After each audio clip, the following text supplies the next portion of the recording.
Greetings, this is Obi-Wan Kenobi, and I have drifted into the Underworld. The Star Wars Underworld. I have a bad feeling about this. Here we go. We must go to the lower levels. The Underworld.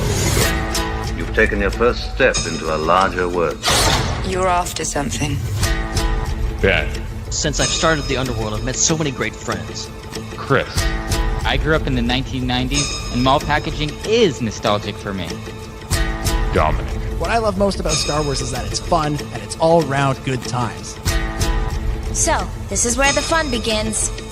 May the Force be with us. This thing really moves! Whoa! I like this! I can't believe you came all this way to see me. Why am I not in the intro? I gotta come up with a snappy line. What's up, Star Wars fans, and welcome back to another episode of the Star Wars Underworld podcast. We are your source for the latest breaking Star Wars news, reviews, and discussion each and every week. And this week on the show, it has finally happened. Andor is back, and we are going to be talking about the 3-episode Season 2 premiere of Star Wars Andor, a Star Wars story, Rogue One prequel thing.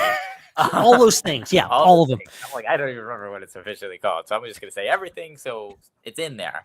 So we're going to be talking about that. This is also our first podcast since Star Wars Celebration concluded in Japan. So we're going to be talking a little bit about that. We are still waiting for our co-hosts who went to Japan to get back fully from Japan and recover from the convention. So we're going to leave most of the heavy discussion about the goings-on about Japan for further episodes, but we're going to dive some of the biggest stories, and we'll be talking about the mall show for sure. Yeah. Tonight, in addition to reviewing Andor and getting to your hashtag Ask the SWU questions. My name is Chris, and joining me on the show, it's been Hart, the Star Wars guy. Hello, everybody, and Sagronatima to all of you. Good to see all of you here. And yes, a lot's happened as things. Not only did we have the rest of Star Wars Celebration, which happened literally as we were after we closed up last week. We have 3 episodes of Andor, and then. So on top that off, something I forgot about because like I was thinking like ahead because I got my tickets for Sunday and I was like, oh, you think no, Revenge of the Sith right now in theaters for the 20th anniversary of that movie. So gosh, Star Wars is dead, isn't it? Just dead. Just nothing happened. Just nothing happening at all. But no, it's we got a hell of a lot to discuss. And but yeah, we won't be getting too deep into Celebration because the 2 people that were on this podcast, normally speaking, who actually went to Star Wars Celebration aren't here yet. I best wishes to both Hannah and I know a lot of con crud's been going around, busy. I'm sure jet lag's probably a big thing too. For those of you who were living on the other side of the planet. So yeah, well that discussion we've got plenty of time for all that in coming weeks, so that's no big deal. Indeed. Looking forward to that. Real quick before we get to talking about Andor, we want to remind you to subscribe if you're listening to the show on a podcast app or watching on YouTube, or like us, follow us if you're watching on one of the other social media accounts that we're broadcasting that on. You can super chat with us live in the show. And even if you are not live, you can also support by becoming a channel member over on YouTube and by reviewing the show on your favorite podcast app that you listen to us on. Make sure you check out the SWU Network Discord for all of the discussion throughout the week when we're not on air. Follow us on social media at the SWU, and finally check out all the other shows we have on the network. The Raeside, Ion Cannon, Tales from Beyond the Galaxy, Tractor Beam, and more. All right, so let's get right to it. Let's talk about Andor. We got 3 episodes. 1 year later, Sagronatima and Harvest are the episodes. I don't have the individual writers up? Thank you, Wikipedia, Okay, for so not it including is something I learned while I was doing the notes. Is one writer, one director for all 3 that. episodes. Oh, that makes You sense. basically could just treat this whole thing like a big 3-hour Star Wars movie. So it was directed by Ariel Kleiman, and of course written by Tony Gilroy. So all 3 of Awesome. them. So we got 3 ginormous. These aren't your typical like 20, 30-ish minute like Mando episodes. These are almost hour-long episodes. Pretty crazy and a lot to get into. Yeah, so yeah. much. So yeah, let's start with initial reactions to this. Ben, you're sitting down, you're watching season 2. What is going through your head as this is unfolding before you on the old Disney Plus? Yeah, I'm trying to think here. There's a lot to unpack here. And it doesn't help that going back to my old problem with dropping 3 episodes at once, I really only have seen these episodes once, all of these episodes once, all the way through. So I'm chomping at the bit to get back to them, to watch them further, to take more notes, to understand them a bit better, because I think I've understood them better, because I think Andor is such a deep, complex show, and I think I miss a lot of stuff on first thing. I miss a lot of stuff on anything. Like, there's so many things. I'll watch them. I'll watch other Star Wars movies that I've been watching all my life. I'm like, oh, I didn't get that until right now. I'm an idiot. Like, I feel so stupid watching Star Wars sometimes, but it's just how it is. Like, this stuff's, Star Wars has always been deep, and Andor is probably one of the deepest things we've ever had in Star Wars. I will say right out of the gate that I really, really like these episodes. I don't love them, actually. And it's going to sound like I'm hating it. I don't, okay? I don't hate it, okay? I like it, okay? Don't hate me. Don't put the tomatoes down and the pitchforks, please. Don't. It's fine. I really, really enjoy these episodes. I really like them. I'm working on loving them because I think there's a lot to get into in regards to what's going on. And I think these are, going back to season 1, the original 3 Ferrix episodes are still, like, even after I watched the show recently, the past few weeks, doing a rewatch, they're still not my favorite episodes. They're great. They're really great, but they're not my favorite episodes of the season. I think I really gravitate towards like the Eye and the Narkina 5 and all that kind of stuff. So these episodes, I think, are a slow burn. They're supposed to be a slow burn. I think there's a lot of table setting, and I think for anyone, and I've seen you out there, y'all throwing around the F word, y'all throwing around the filler word. I think you're a little premature here, because I think, yes, there might be some things that maybe move too slow for you, or weren't moving fast enough, or don't seem that consequential right now. There is one thing that I will say is legitimate criticism of mine, and I could be totally wrong about it, but I think there's a lot of table setting here. There's a lot of stuff that you really have to let it play out.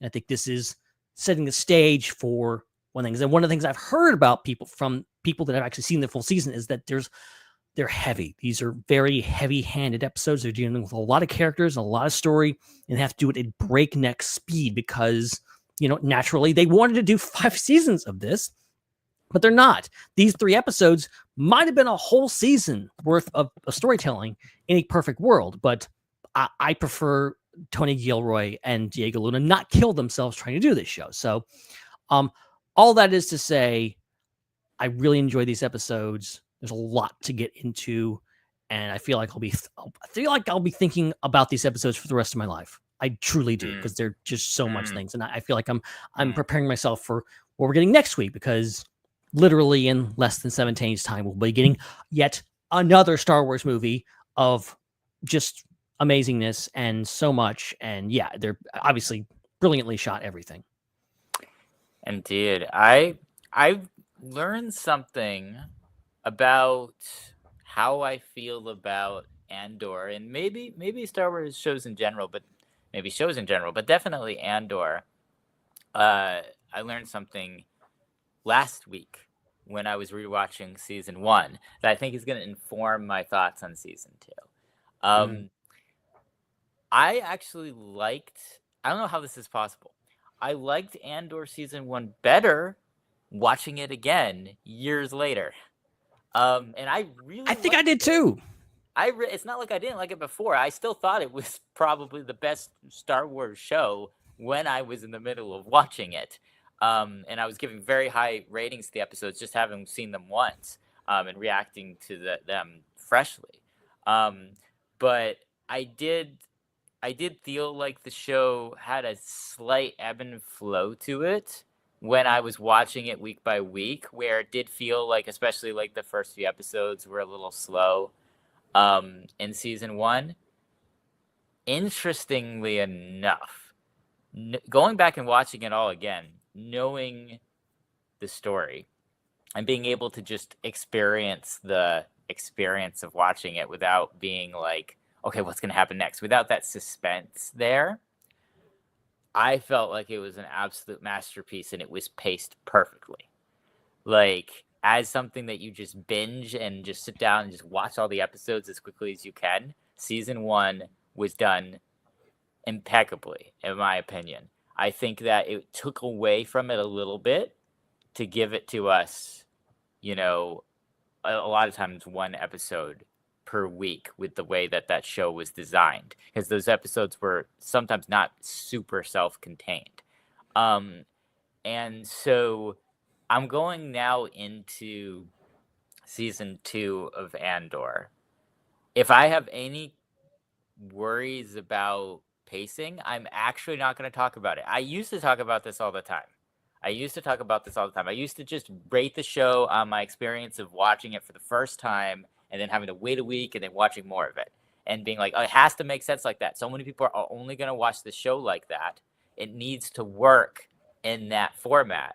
But I'm going to do something different this season. I'm going to actually reserve those pacing concerns for after the whole thing is finished, and then I can go and watch it all again in succession. So those were the only things that came up that I thought was questionable at all in these episodes. I feel like if you take out just pacing, editing decisions, that might make more sense contextually within the entire season rather than in like a mini movie event of one day. I thought that these 3 episodes were very well written and acted and designed. And my main takeaway from it was I could not keep track of the amount of things in these episodes that I've never seen in Star Wars media before. Like, Fair. that's what really got me about these episodes. Not just that they were really well done, but I was shocked at how far they were pushing the boundaries of what Star Wars is. Because I think Star Wars has a very je ne sais quoi about it. It's got a lot of limits about the topics it can broach and how it broaches those topics. It's very much a space, like science fiction, adventure, fantasy, young adult, kid oriented franchise.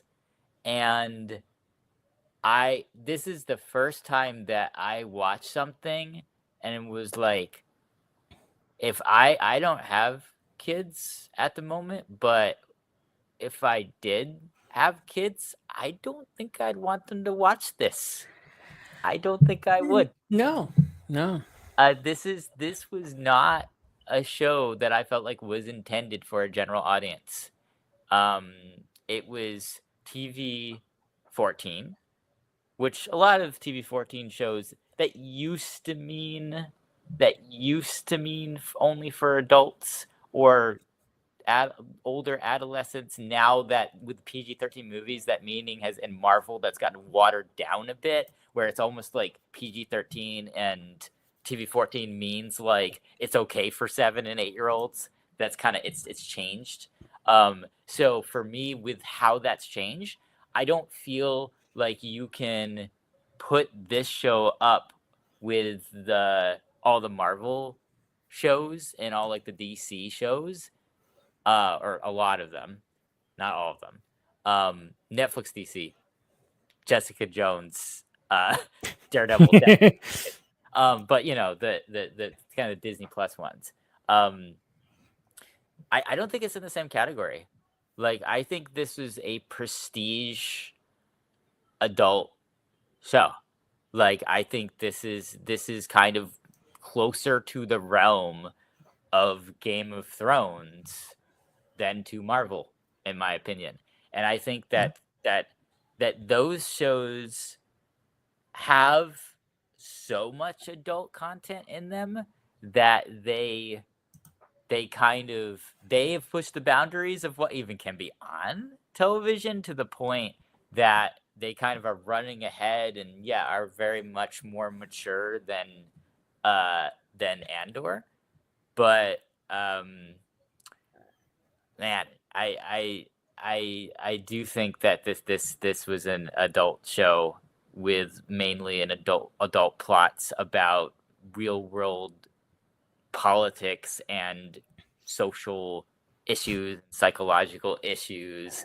And I mean, the fact that it dealt with someone being assaulted or attempted assault, and the fact that it was implied that somebody might be about to be assassinated while Mon Mothma is just downing shots of alcohol. Like, I do not think hard stuff. Either of those things would ever make it in Star Wars. I never expected to see a Star Wars. It's not that I didn't want that. I've always thought it would be interesting to have an adult Star Wars for adults. I think the Star Wars Underworld show by Rick McCallum and George Lucas potentially could have crossed into that territory from things I've heard about it. But yeah, with Disney, I didn't think that this would ever happen. So I was just shocked. I was very shocked, not in a bad way. Just I was genuinely surprised at the places that this season has gone so far with the themes, the thematicness of the storytelling. So a lot happened, a lot to unpack about these episodes. Right. Yeah. And to your point, you know, if you showed a kid these episodes in particular, I can't imagine a scenario where they wouldn't be bored out of their mind. Because I know I would have as a kid. I would have been like, "What is this?" I was bored with 22-minute episodes of political Clone Wars episodes. Like when it's like, "Where's the explosions? Where's the clones? They're talking about healthcare and all this kind of stuff. What is this?" Like, and I really need to go back and watch this episode because I know I gave them really hard time. But this is like that on steroids. And you know, there was some Clone Wars episodes and like these are some deep stuff. This is some really dark stuff. I'm not even sure kids should be watching this. This is on a whole nother level.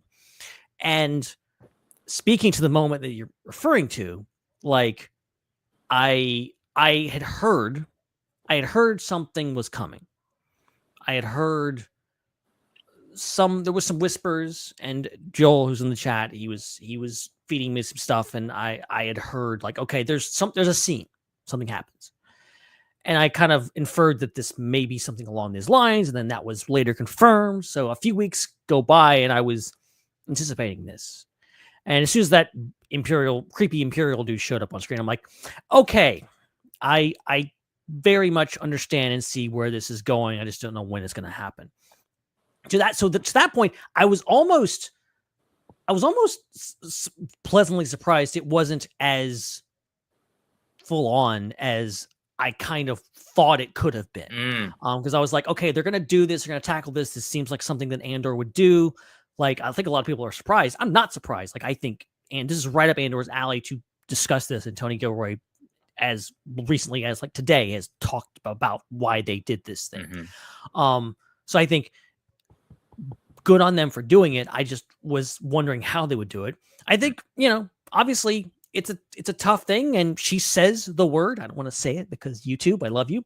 But she says the thing, and I think it's very visceral in that sense. I do agree with some people that that like maybe this does need a content warning. Maybe this does need a trigger warning. I think anyone who has a triggering for that, they may need not to apply to this episode. I hope nobody was really caught off guard by this, because there wasn't really a whole lot of warning about this if you weren't paying attention to the rumor mill. But I appreciate how they did it. I appreciate that obviously it was done in a mostly tasteful manner, in the sense that it was the suggestion of it happening, and then Bix got to beat the snot out of the guy that did it. That was very therapeutic. So that was great. But I think tackling this, I think is something, and Tony Gilroy talked about how like this stuff happens in these things. This is a real universe. Everyone talks about how realistic Star Wars is, and I get it if your opinion is like, oh, I don't want this in Star Wars. I don't want to think about this in Star Wars. Star Wars is my escape. I would respectfully disagree, but I get where you're coming from. Or if you just don't want to talk about this because this is triggering for you, I also completely understand that. But to say that, the Empire wouldn't do that, the people in the Empire wouldn't do that, that's a take. That's a take. I won't go there. I don't know how people came across that, got to that thing, but I think this is absolutely something the Empire would and probably did do a lot. And it's very visceral. It's very off-putting, but it's, I think, a story that needs to be told, and I think it's going to take Bix as a character to the next level. And I think it's a good footnote in this particular story, because I think it's all about being real and being faithful to not just Star Wars, but what Star Wars is based on, which is reality, what we are living in. Yeah, I think that all of Star Wars shouldn't all be for the same audience. Like, because then what is that audience? Like, the audience is not a monolith, so Star Wars shouldn't be a monolith. So it doesn't make sense if there's people that enjoy Star Wars because it's very escapist and doesn't remind them of real life and real issues here on Earth. They should have some projects that are like that, but I don't think all of Star Wars should be like that, because I think there are also people that want to see media do a social commentary as well, because I think that fiction is one of the most powerful tools for social commentary.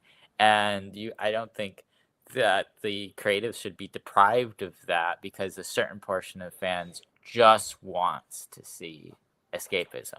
So I'm glad that Andor is taking that route and being very social commentary with some very pressing current issues, just like some episodes of Clone Wars were, and other Star Wars, pieces of media have in the past as well. So I half wonder if the reason why it's even a discussion is what else is there controversial to discuss with these episodes.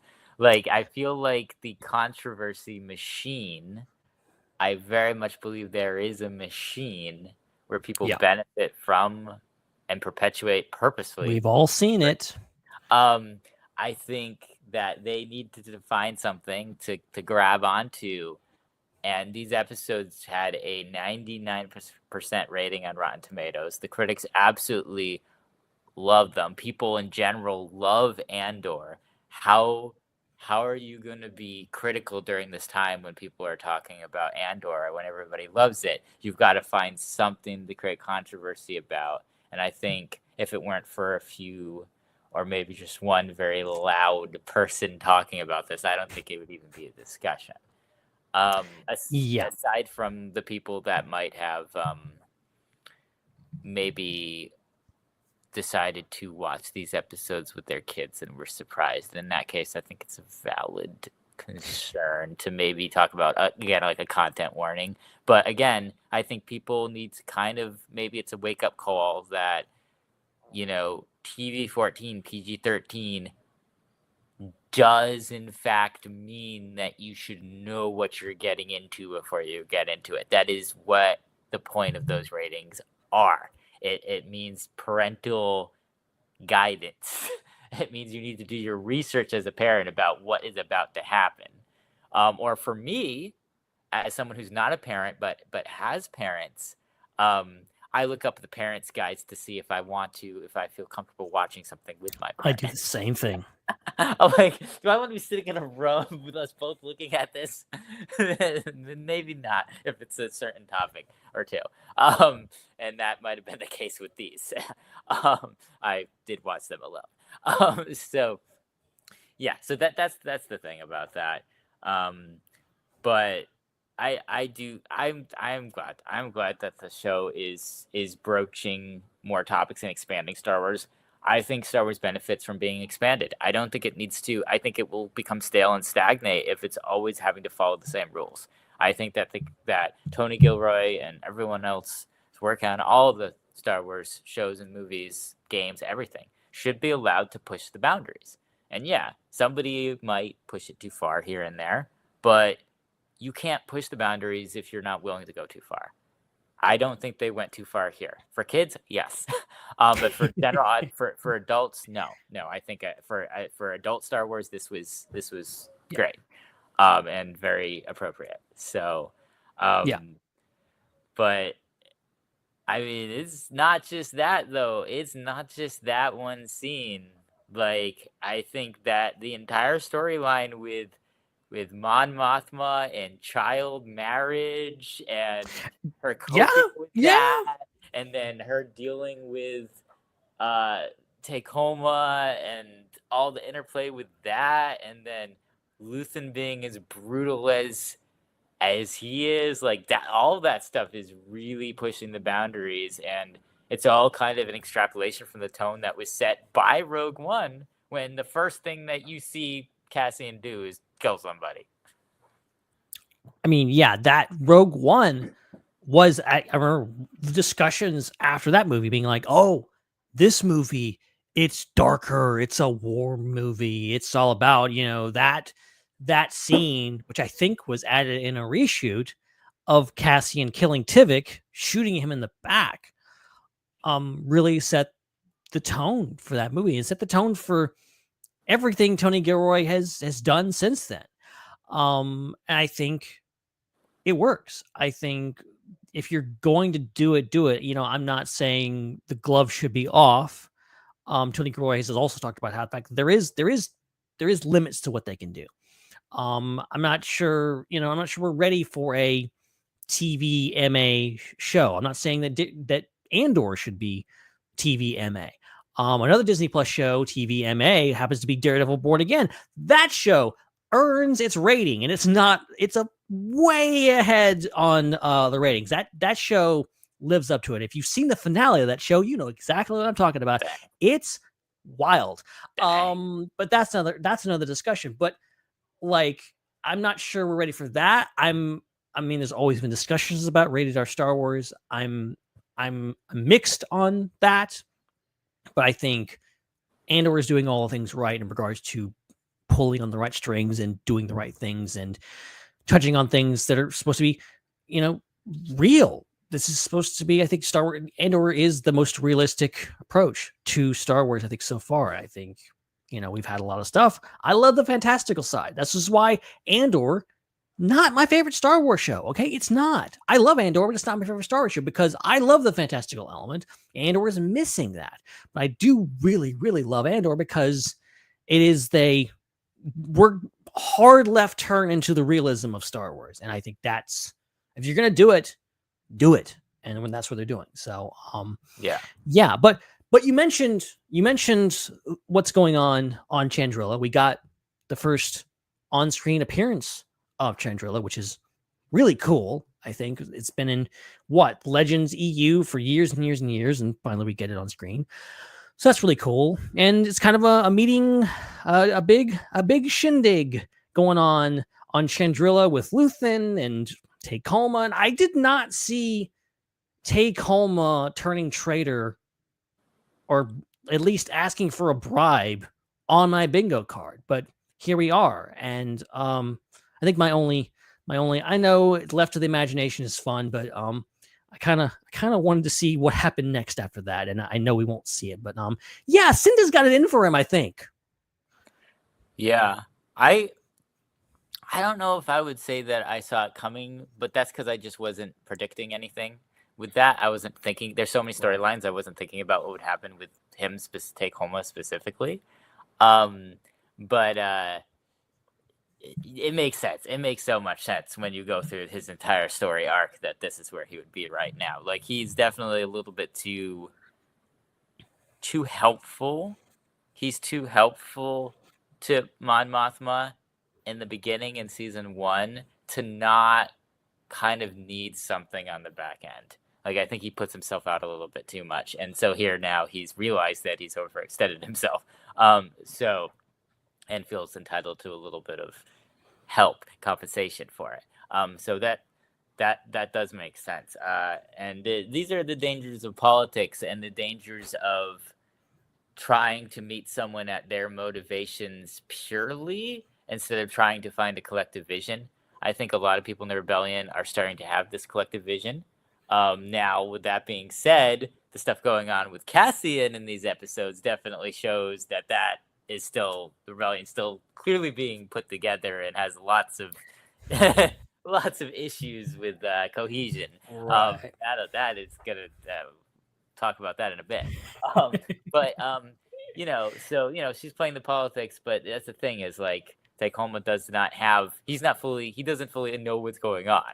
Like, he's not an idealist fighting for something. He just is thinking about his own position and how things affect him. And I think that's not going to work out very well for him from what has been implied at the end of that episode.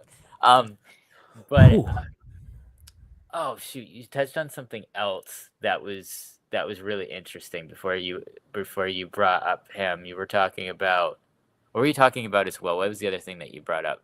I'm racking my brain right now and trying to think of what I said. And I can never remember after it comes out of my mouth. I never remember anything on this podcast. Just the whole idea of Chandrila being the first time we've seen it on screen, and everyone's coming together. Luthen, Cinta, who makes a surprise appearance towards the end. But I did look. If you think of it, just shout it out. Okay, we'll come back. Maybe I didn't have another point. If it's like me, it'll come to you in like 5 minutes. I remember now. Yeah, right there. Okay. Because it didn't have to do with Star Wars, that's why. So one thing that I think underscores the realism of Tony Gilroy's stuff is I keep seeing Star Wars jobs that weren't shown before in Tony Gilroy things. And they connect to real life. And so, for example, in Rogue One, I was pretty affected by the scene where I think it's Krennic kills the engineers. Oh, right. Yeah. On Edu, yeah. He kills the engineers in Yadu. Because that's my dad's job. Wow. Like, he was an engineer, and the outfit that he wore was like a white suit that looked just like that. And so I was like, this is weird. This is like seeing someone kill my dad on screen. This is really like that kind of hit me a little bit when that happened. Wow. And so I had the same moment again happen to me when watching the extended, and I mean extended, wedding scenes and wedding preparation, banquet scenes, because one of my many jobs that I do right now is related to weddings and banquets and running them. And so I'm like seeing, like, I'm sure, like, as you're watching, a typical person wouldn't notice this, but like I'm paying attention to like what the staff is doing in the background, and the fact that they actually cast like people who are facilitating the event And I'm like Right. watching them, and I'm like, oh, there's this one scene where like someone's holding like a glass and they just hand it to someone and someone takes it and disappears with it. I'm like, yes, that's my job. I either make sure someone's doing that or I'm doing that. Like, because that needs to happen. Those glasses just don't disappear when you're done drinking them. Someone has to take care of them, and things like that. So it was funny kind of seeing the realism of that. And I guess while we're on that, I've got to say, I had a set of very strong reactions to watching Andor Season 1 again. One of them was just how good the show was. I thought just that the acting and the writing of Season 1 was so fantastic. And it was very evident when I wasn't comparing it to the expectation of what I wanted the show to be or thought the show would be, and we could just watch it already knowing all that. But the other thing that really stuck out to me, is how much of a banger that Niamo's theme is. You're not wrong. Oh my god. Where's the soundtrack? Where's the soundtrack? Why is it on Spotify right now? That was, I was just like, I had forgotten about that. So when I was watching that episode and it was just there at the end of the episode in Season 1, I was like, dang, that's wild that this amazing, very progressive theme is just hidden here and really barely used, if at all, anywhere else in the show. And so I was not surprised. I was pleasantly happy for them to go deeply into that for the wedding scenes, that theme, because that theme was really good. I love that Andor is this very strategic, very straight-laced show that everything seems to be like Tony Gilroy pays attention to every single thing, and everything just feels so realistic. But in the confines of the show, for some reason, there is this one song they just keep remixing, and it shows up everywhere. We've heard it like 5 different planets at this point, and it's that one song. It's the embodiment of play that same song, like just keeps going. Yeah. I love it. I love it. I genuinely like. It's just like that is like, where is that? Because as we discussed last week, there's a different composer working on the show now, and it's already clear that they're nailing the soundtrack. It's been great. Yeah, I love the soundtrack, and I was listening for that specifically, knowing that it was a different composer. I was a little concerned, but I was like, yeah, they got some. The themes were very, very well done. The juxtaposition, the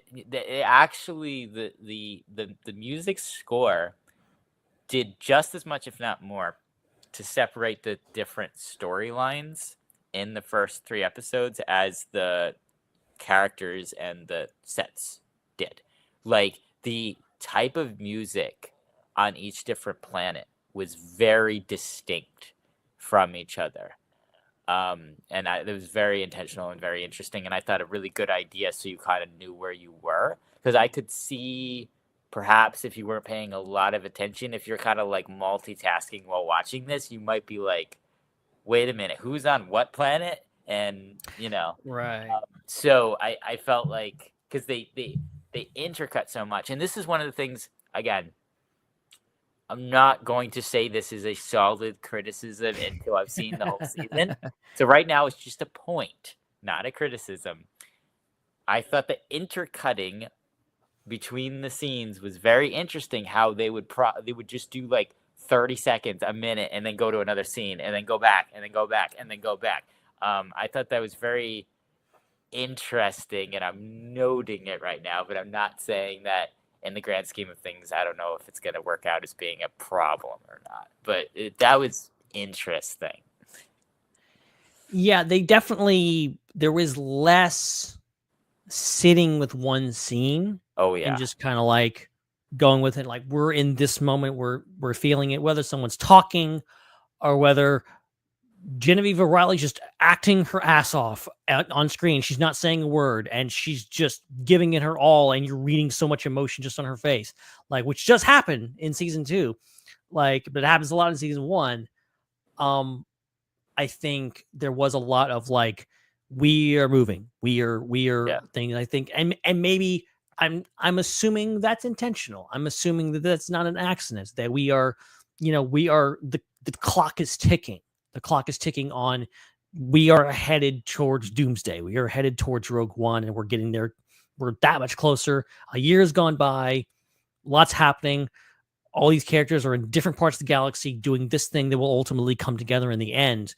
So naturally, we're going to keep cutting back and forth. But I understand from a critical standpoint, it can be a bit off-putting because Rogue One has the same thing. If you recall, the beginning of Rogue One, I remember watching it back is fine. Obviously, I've seen it 50 times. I'm not confused, but it's a lot to take in that first bit of Rogue One because you're like, oh, I'm going here. We're going with the Ursos. We're going here. Then there's a flashback. Then there's a flash forward. And then there's what's going on with Bodhi and what's going on with Saw. And it's a lot to take in. And I think these episodes, especially because, again, why I'm looking forward to rewatching them is they really do good on the rewatch.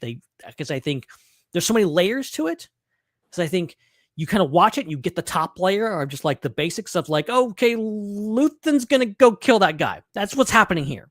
And then you get the layered sense of just like, oh, okay, so Take Home wants a bribe and all this kind of stuff. And, it's very complicated. It's good, but it's a lot to take in at the first time. Yeah. To continue talking about the wedding and the Mon Mothma stuff, right? Before we move on to some really incredible other storylines as well that were in these episodes. One thing that jumped out to me that was interesting was Perrin's speech, and how his speech is very much kind of the embodiment of the issues with the Republic that allowed it to become the Empire seamlessly, and them just really not being grounded in reality.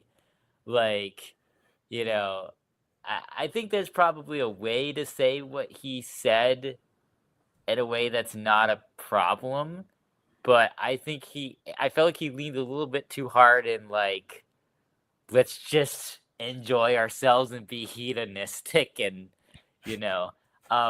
because of the things that I think it's because the things that he was talking about enjoying were very superficial, materialistic things. It wasn't like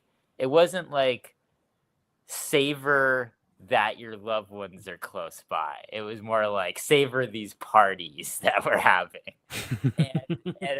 and I felt like the thing that they did really well to actually make a bit of a point out of the just, I suppose, exposition of him saying that and maybe his own character development in saying that is showing like Luthen's reaction to him saying that. And I think they showed one other, I don't know if it was Takoma, maybe they showed a couple reactions to him talking that were interesting, but Luthen stood up to the most to me.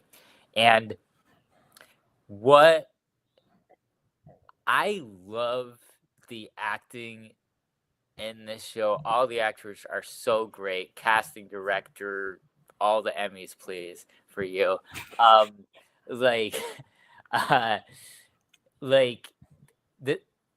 Luthen said so much by his facial expression. Oh yeah. It basically was like the way I read it was like, man, it's nice to be you, Perrin. I wish that I could experience life like you are experiencing it right now. I cannot, and I never can, because I have to go and murder people to defeat the Emperor. I've made my life a sunless space. That was good. That was really subtle. That was one of the most subtle things ever written in Star Wars, and it was great. No, it's great. I think that's one of the big takeaways from this thing, because we don't get a resolution to this. I think that's my only. I have maybe two complaints. This is one of them. I really liked how, because I think something that bothers me in movies and even in TV shows is you will have something happen And Skeleton Crew is guilty of this. Like, you have this big thing. There's the whole thing. We're leading up to this big thing happening. The big thing happens, and then there is this release, this catharsis of it happened. It's great. Everyone's fine. But then, how does that actually affect the characters? How does that, when all the dust settled, how do we deal with this on a fundamental level? I think one of my disappointments with Skeleton Crew, as much as I love that show, is just like, okay, what's going on at Eden? What is this? What is actually going to happen to this planet and to these characters now that the cat's out of the bag, the barrier's down, and we have to face the real galaxy? What I liked about Andor Season 1 is the whole idea of, we had the Aldani heist, we have the Narkina 5 thing, this massive buildup of things, and then the next episode is a cool down episode where we get to see where the characters are doing, how they actually are effective, what's going on. One of my favorite episodes of Season 1 is, I think it's called The Announcement, and it's just everyone reacting to what happens on Aldani. Everyone, including the Imperials, everyone. And how they're dealing with this and how the galaxy is changing in response to that. In a normal show, that would have been the finale. We wouldn't have seen that. And then it comes to Season 2 and things are moving on. We can't get that reaction. I think with this, it's like, okay, stuff's happened. I want to see what's the next conversation between Mon Mothma and Luthen. What's going to happen there? What are they going to be talking about? I think a lot of this happened in Season 1. I think it's going to be happening in Season 2 is Mon Mothma understanding the price for all of this and understanding what she needs to do. I think part of Mon Mothma's character is that she's not going to be Luthen. I think Luthen is necessary for the rebellion. She's trying not to be him, but she's not going to get where she needs to be without him doing the bad stuff. Yeah. And I think ultimately, I am very curious, like, how does this affect their relationship? Are they, the next time we see them, are they going to be cold to each other? They're already not the best of friends. It's the first episode is like Mon Mothma talking to Vel, be like, what's he doing here? Like, can I get a break from this? Like, why is he here? So I love that dynamic. I think how much further does this take? And, now that, she's, you watch those final scenes of the final episode and it's weighing on her. She knows what's about to happen. She knows what's going down, and, it's rough, and it's the breakdown of her character is going to be fascinating to see. Yeah, that storyline's just getting wrapped up, and I'm very, very interested in that as all of them. Let's talk about the namesake of the show. Let's talk about Cassian. Oh yeah, the main guy, the Andor. Somehow we've been talking for 30 minutes about other than Cassian. That shows you how deep the show is. Right. I was I was not expecting his kind of our first introduction to Andor as the rebel, being him stranded in a jungle with a rebel cell who had lost their leader and was murdering each other. that was wow. I was not expecting that. Was very different. Oh yeah.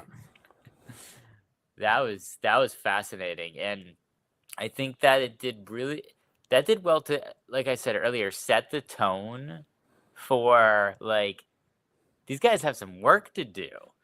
The rebellion is not just gonna happen.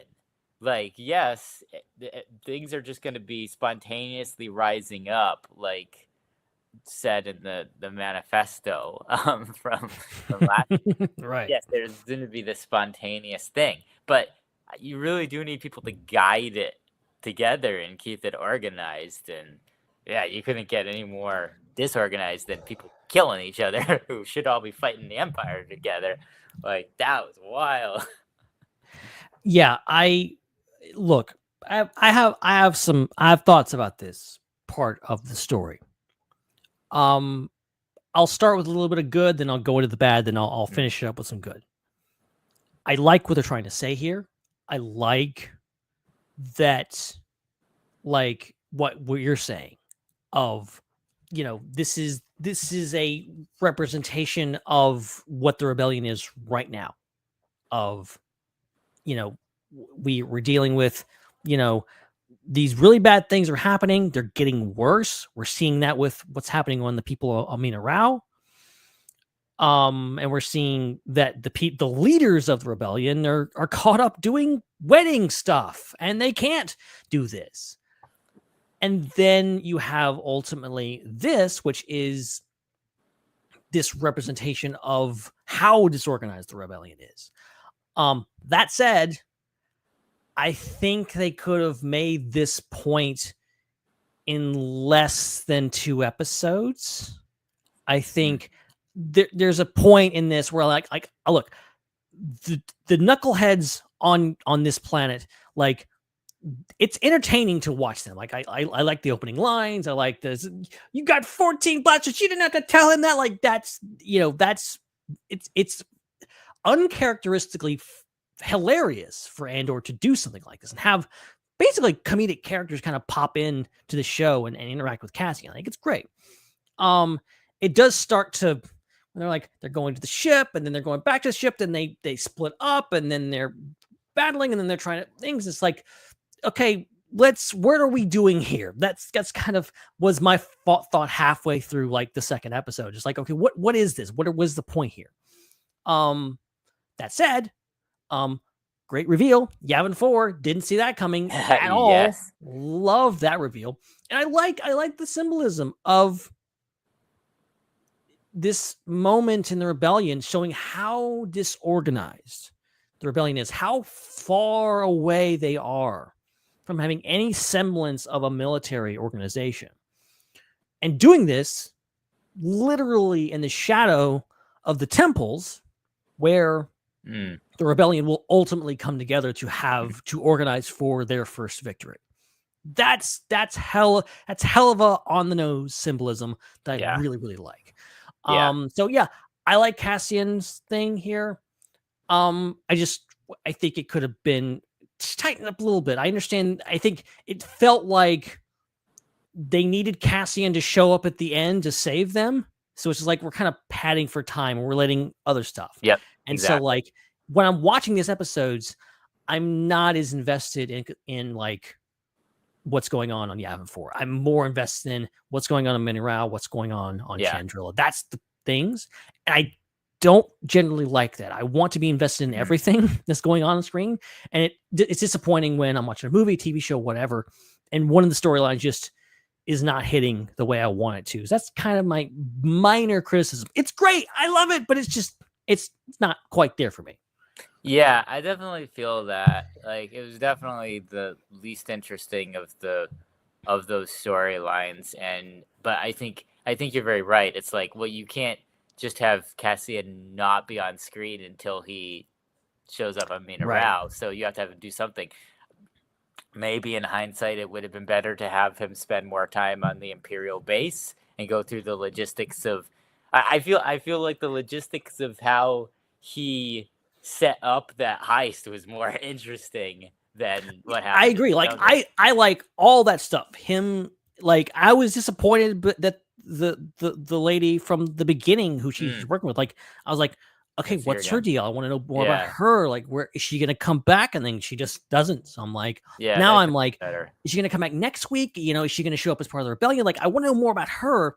We only get one good scene, and then you have the thing, and then the escape is great. The things like it opens strong, and it's interesting, and it's fascinating. And of course, I'm invested in Cassian's journey, no matter what. If you're sitting around eating around a campfire, which has happened in the show before, I'm still invested. Okay, but you want it to be up there with the intrigue, and it's not always there with that storyline to me.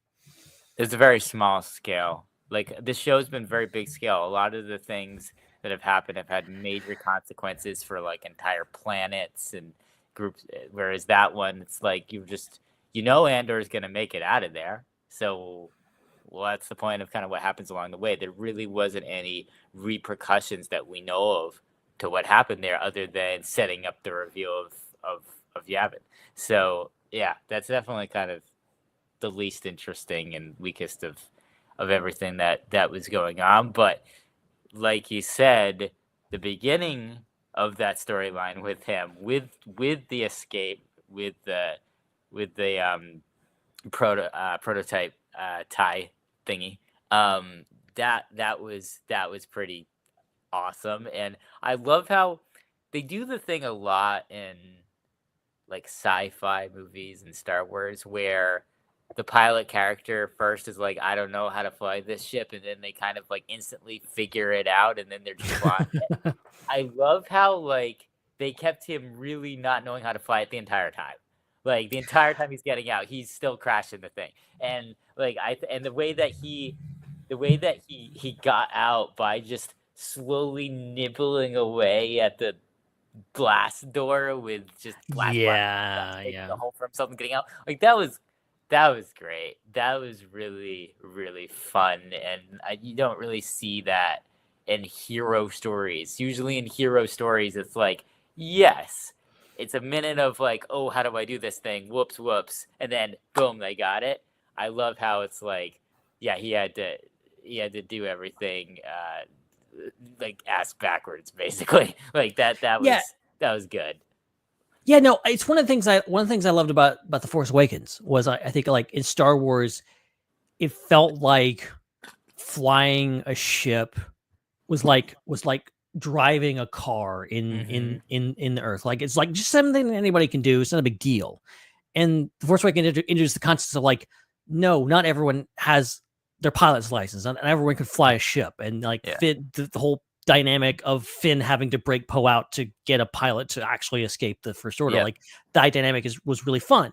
I think here you have Cassian, who is this kind of do it all, spy guy. And I think a plot point in the Aldani arc is like him being a pilot, knowing how things, being the most qualified person to fly the thing out of there. Or he's like, no one else is doing this. If my ass is on the line, we're going to do this my way, and I'm going to fly the thing. And to put him now, I'm just like, he doesn't know what he's doing. I think it's always more interesting to give your characters flaws and show them not being able to do a thing and not knowing how to do a thing. It's funny, but it's freaking true. Indiana Jones, the fact that he can't fly is funny. But it's also true to the character of just like, okay, he can't do everything. That's real. That's fine. And it would also make sense. It's like, this is a prototype. Of course, they haven't exactly honed this thing in and doesn't know how to thing. And I really like that element of it. And the fact that he seems like he gets a little bit better at it when he's leaving Yavin, but still, when he calls Clea, he's like pissed off because he's like, I still don't know how to fly this thing. Can you get me out of this? Like, it's great. Yeah. Those are really fun action sequences with that, and very, very unique. So I did appreciate that. I did very much that. That was strong. That was definitely very strong. So now moving on. So she's then going to Mina Rao to then save the refugees there, and that was that is one of the most, I feel like the Mina Rao storyline was one of the most cinematic things I've seen from Star Wars television. Like it pieced that out of like, okay, we're gonna establish that the Ferrex crew is now here. We're gonna establish their whole social situation with, having immigrated here, but they're not really supposed to be here. And we're going to establish multiple relationships going on between each other and between them and the local people, and what their jobs are day to day. And we're going to give this whole overview of that. And then we're going to slowly introduce the Empire into it, and then show by contrast how it's disrupting everything, because we saw how it was like before, and now we're seeing it now. Like the fact they were able to squeeze that whole thing into a few episodes was impressive. I felt like that was the core of these episodes. Like you had a lot going on Coruscant. we'll talk about that. You had the Chandrila stuff, you had the Yavin stuff, but the whole pacing of the episodes was definitely built around the conflict on that planet. And I felt like that was very well done for the amount of time that they had to do it in. I feel like they told a full story with it only being a fourth of the plot in a few episodes. Yeah, I think they did a magnificent job of like setting this up and going to the extra mile of giving us this very deep story of how they got there. You know, what is this planet, this farming planet, you know, the whole hierarchy of like, do you have a visa? Do you not have a visa? Again, very on the nose social commentary, the use of the word undocumented and visa and all this kind of stuff. You know, it's like I was watching the news. It's like watching the news. And I don't mean that in a bad way. Again, I think it's great that Star Wars touches on these things. But yeah, it's very, very off-putting and very, it catches you off guard. But I think ultimately it's great. And I think this season 1 really left you wanting more from the Ferrix crew and wanting to see where that would go. And having that Dr. Gorse jump scare at the beginning totally caught me off guard. That's But that's you know, one of those things that we haven't necessarily seen in Star Wars, like a full like dream sequence that is portrayed as not a dream sequence like that. Yeah. Very, very surreal. Very, very, yeah, just scary. Just very scary. I don't like that guy at all. I don't think anybody likes that guy. And the fact that he's literally haunting Bix is very interesting. And side note, something I want to bring up, I really, really love the planet designs in these first 3 episodes. I like that Chandrila is like this mountainous thing. It's not something we really haven't seen before. Mina Rao feels very unique in the sense that it's like this, you know, this plains farming, but then there's like these hills. Anytime we get a Star Wars planet that I'm like, I've never really seen that before. It's not just a desert or trees. Like I'm very impressed. So I was very impressed by this. And obviously like the only one we got was like, you know, snow and Yavin 4 jungle, which we've seen before. So, you know, no surprises there, but great nonetheless. But yeah, I think all this and yeah, okay, really sucks to lose Brasso. While watching this, I was thinking to myself, oh crap, I am pretty sure I don't remember any single scene in the trailer that doesn't show Brasso on any other planet besides this one.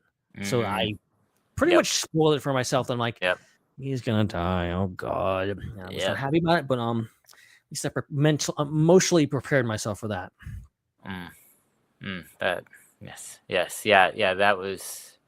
That's that cost right there. And I mean, it's kind of that death that. I mean, that's worse than the Tim death because in some ways Tim deserved it. But it kind of was similar in a sense to how it kind of functioned. The storyline is like, this is the real cost of the Empire here is the deaths of civilians that is like have no reason to die whatsoever. And are not even combatant in really any way.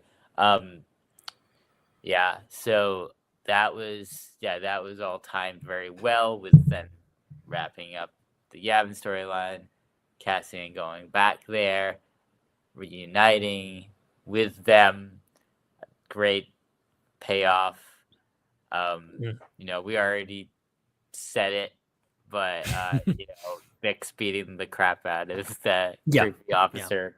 That really one of the most satisfying pieces of violence in Star Wars. And I think it's a great moment for Bix. It's not okay. Let me rephrase that. It's not a great moment for Bix. Okay, it's not no. Because I think we're accustomed to a lot of really great, strong female characters in Star Wars that can handle themselves and can take on, you know, people in physical fights. Right, which is great. Bix has so far not been shown to be much of a physical presence. She's not a fighter. She's not someone who has really. She's been fighting the Empire through, talking to people and radios and all this kind of stuff. I think it's not only traumatic of what almost happens to her, but it's traumatic of what she has to do to keep it from happening to her. And I think that's going to lead into maybe some of the stuff we see in the trailer, which is her walking around with Cassian and blowing stuff up. And then there's William Pack, who has a blaster, who appears to be on Gorman. So we'll see how that goes. But I think I love that this idea of every time the Empire tries to stamp out this rebellion, tries to put a boot on the neck of these people and just try to stop them from doing what they're doing, they just create more problems for themselves. Because you take all these characters, Cassian included, would have just been fine living on their own and doing their own thing, would have never gotten involved in any of this had they not been just demonstrably wronged by the Empire in so many different ways. And here they are, like, this. I think the lesson here is that, like, there's nowhere to hide. They have to join the fight in order to survive. So that's going to be really interesting, seeing how Bix deals with that, how Will and Pack deals with that, and how Cassian deals with that. Now that they're all back together. So, yeah, tough stuff. But I'm very excited for next week. Yeah, that was very well done. That was very well done. And again, great scoring, like I said before, of those scenes. Oh, yeah. Very unique and very cinematic theme to them. So that then leaves all the stuff that was going on with the Empire in these episodes. And dang, was there a lot going on with the Empire. Krennic right out of the gate. Like, I didn't expect him to show up so soon, but he's like the first Imperial on screen. Immediately, Krennic. And okay, am I the only one that had a bit of a bait and switch, having seen the preview clip of that scene and thinking that he was gonna talk about the Death Star? Am I the only one? I hadn't seen the preview clip because I specifically stopped watching clips like at least a week ago. Because it gets to a certain point, I'm like, they're releasing another clip. Like, I'm going to see the full episode in like 6 days. Like, why would I watch the clip? So I swore off the clips a while ago. I did see that they released that one. And even then, like, I think Tony Gilroy, he knows what he's doing. Like, they know what we're thinking. You bring Krennic into this, of course, we're thinking Project Stardust, haha, wink, wink. And having that be like, okay, no, this is about Gorman. I was very caught off guard by that video. That oh my gosh! The whole time I was watching this, I'm like, is this happening right now? Yeah, I was thinking the same thing. I think what's funny is I think the characters are also thinking that. Like, they keep panning around the room and like they're like looking at each other. Like, I'm like, what is this? And I was like, okay, what is Krennic doing? And credit to Ben Mendelsohn, the guy is acting his ass off. And just like he's so animated, and I feel like I've been seeing so many of interview clips with Ben Mendelsohn recently. The guy is so energetic. Like, he's just snapping his fingers and doing, like, he's so hyper. And I feel like that translated into the character somehow. And it's great. It's just, it's a lot of fun. And it's good to have Krennic back. I think it's perfect for this and sets the tone for, he doesn't have to say Death Star. The fact that he's there makes us start thinking Death Star. Yeah, exactly. And again, like Joel mentioned in the chat, this probably will tie into the Death Star some way. They're talking about energy and, like, you got to. He says the like unlimited power. Like, they have to. That was like he said. Like, that was a Leo pointing me. Oh, yeah, he said the thing. He said the thing. Yeah. But yeah, I mean, that scene definitely included more of those. I didn't think I would see this in Star Wars moments. Like, you have that reel that is very like 1940s, 1930s, style to it. It kind of continues with that.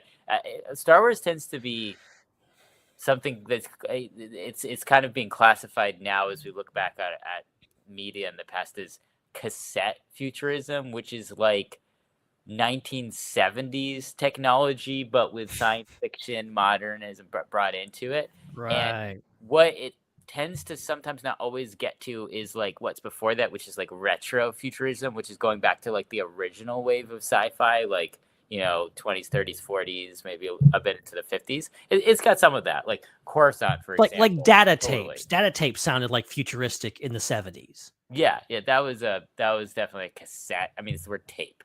That's cassette futurism, literally. But what was very interesting about that, just the voice and the editing of that propaganda clip, is that was not cassette futurism 1970s propaganda. That was like 1940s propaganda. Like this was reminding me of like the Legend of Korra and the steampunk, and like stuff like that.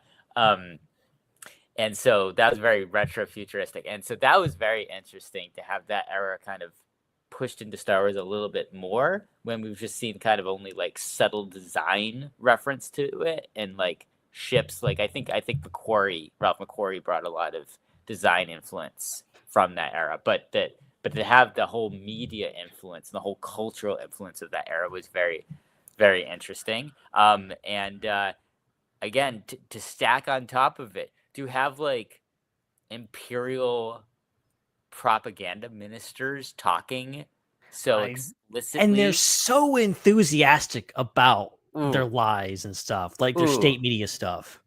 Something Star Wars hasn't really fully broached on. It's broached obviously on propaganda. We have the whole thing about the Jedi were traitors and that's why they were murdered, and you have propaganda obviously in Star Wars. Not everyone's like Darth Maul telling the truth all the time, or Darth Tyrannus talking about Count Dooku talking about a Sith actually controlling things.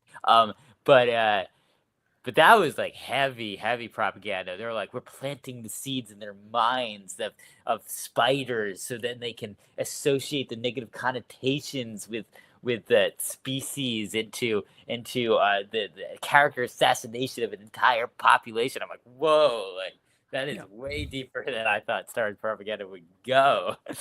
Dang. So insidious, not Sidious, insidious. Yes. And just it's great, and I love to the point that they're so enthusiastic. Critics like, okay, wait, stop. We get the point. We understand where you're coming from. Shut up for a second. Yeah. That like these guys are too much for even the like they're enthusiastic about like misleading people. Like the genocidal maniac is like, no, okay, we're good. Okay, that's fine. Just shut up. And then speaking of these guys, and then speaking of, we'll talk about it in a bit, some of the stuff going on Coruscant. One interesting notable aspect in the design language of Andor, the Star Wars tie. The Star Wars tie. The ties. So many characters, not TIE fighter, ties, have this tie that's coming out of like this point under their collar, but not wrapped around their neck. And it's very interesting because we've seen it a lot now in Andor, especially with Coruscant people, on and off Coruscant. And so, yeah, that was interesting as well to see kind of more of those designs, because that's pushing the design language of Star Wars further forward, which both Rogue One and Andor have done a great job with different costumes and iterations of what the Empire has, like the Shore Troopers and like things like that, Death Troopers.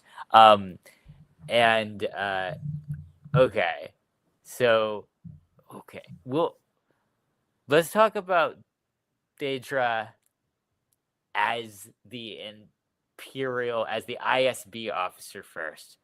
Okay. Then I want to talk about the other side we got to see. There's two facets. There's the two sides. There's the smiling one and the frowning one. Sticking with the Imperial stuff for a bit.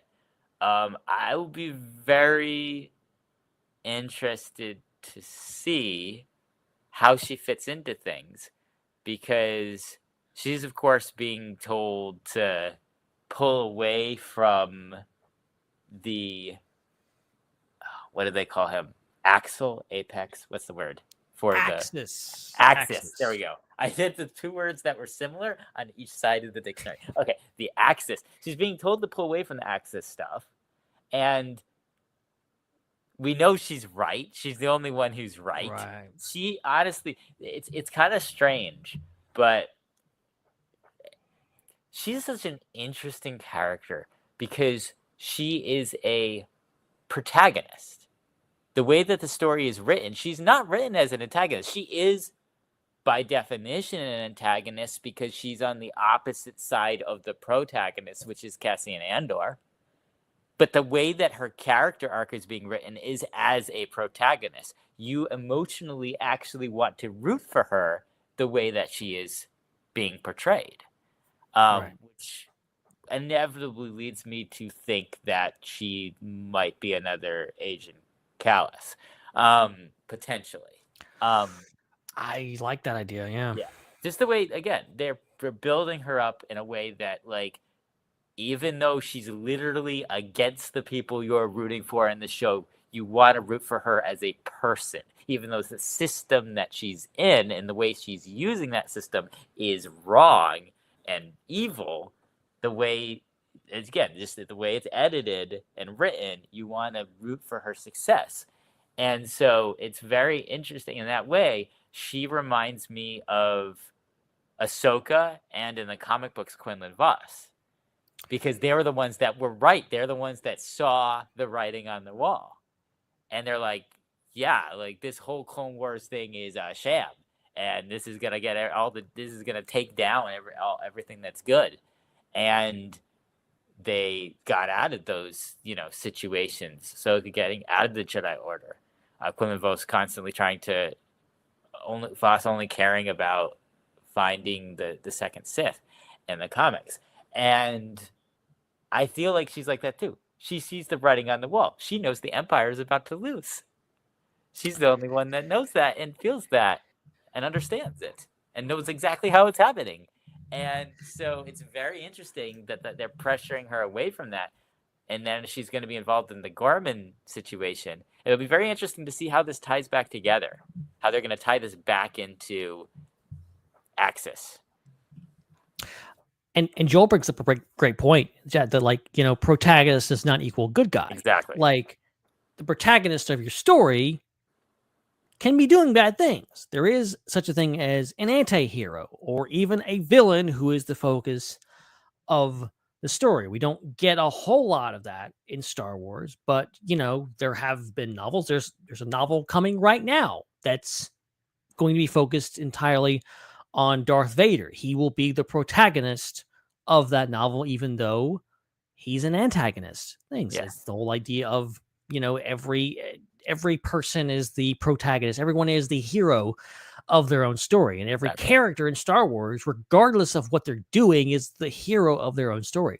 So I like that for Dedra. I like where this is going. I think I would appreciate it either way. I like the idea of her, potentially turning good.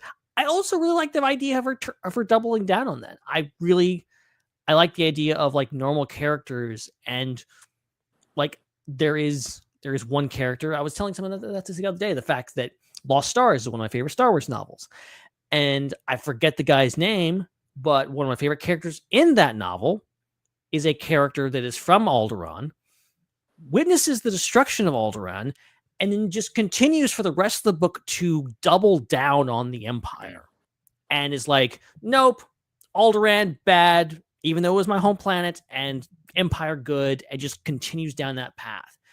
And the examination, I think, something that Andor is doing, and it's going to continue to do, is the examination of just people sometimes presented with the truth, and they just ignore it, and they keep going down a destructive path. I also do really like the idea of the fact that, yes, apparently Dedra and Cyril are a thing now. And she is going to be apparently taking over. And this is something I kind of put pieces together today of the fact that we see Cyril on Gorman, which just makes me think that maybe the next time we see them, maybe next week, they will be living on Gorman. He will be working on Gorman. He will be doing stuff on Gorman. And who knows? Maybe something happens to him. Maybe the massacre involves him. We see him in the trailer witnessing some stuff. Maybe he's involved in that. Would that bring her back from the brink? Would that cause her to lose faith in the Empire? And also, like you're saying, she is fully aware. She is the quote unquote woke Imperial at this point. She knows what's going on. She knows of Luthen and Mon Mothma's shenanigans, even though she doesn't know their names or know who they are. She knows what's going on. So what is her perspective on that? How does she deal with the fact that she knows there's an organized rebellion out there, but she can't prove it? And the Empire, to their discredit, is continuing to ignore the problem and make it worse. I think, okay, like, out of universe take, then in universe take. So out of universe take, since we're now broaching the subject of Cyril, and I'll need him for the in universe take. When Denise Goff was saying that season 2,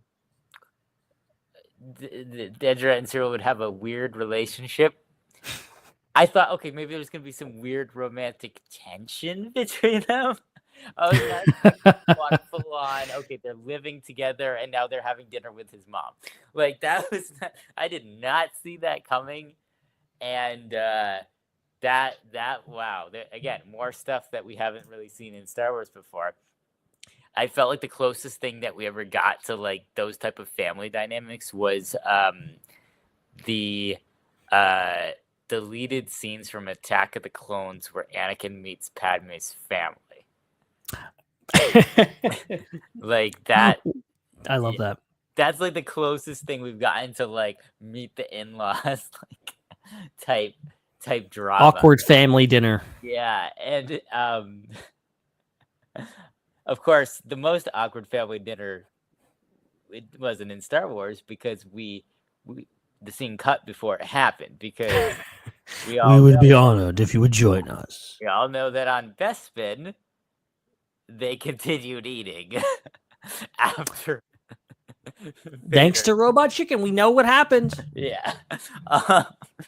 Vader's not just going to give up a meal, and if you're a prisoner, I don't think you're going to give up a meal either, because you don't know when your next meal is going to be. So you know they all sat around awkwardly eating for at least 15 minutes after that, but we never got to see it, except in the imagination of Seth Green and Matthew Senrick. That was wild, the domestic stuff. And to be honest, like, okay, sometimes I don't like Star Wars domestic stuff, clearly. Like, I do not like shopping for yogurt and fruit. No. But yeah. I don't like, oh, Anakin, it's heavier than I expected. I was not a fan of any of that. But this show does it so well. There was so much tension and also interesting world built, like of seeing how like people live on Coruscant if they're in a smaller apartment, since we tend to only see the senators' places on Coruscant and the Jedi's places. It's interesting to see that.